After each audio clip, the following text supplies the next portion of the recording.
దృష్టిలో పెట్టుకొని కొన్ని మార్గాల ద్వారా అక్రమంగా కొందరు నాయకులు చేస్తున్నటువంటి ఈ అక్రమ రవాణాలని కొంతైనా ప్రజలకు న్యాయం చేసేలాగా కొన్ని రోడ్లలో తప్ప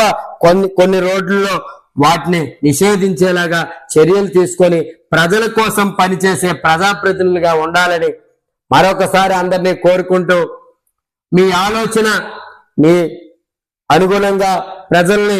బాగు చేసే విధంగా, యువతకు ఉద్యోగాలు కల్పన విధంగా, మౌలిక వసతులు కల్పన విధంగా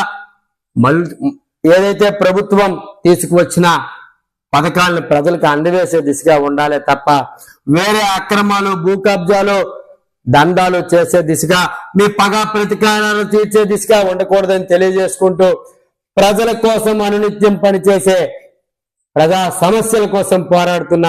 మీ సనపల్లి సురేష్ కుమార్. అందరికీ ధన్యవాదాలు.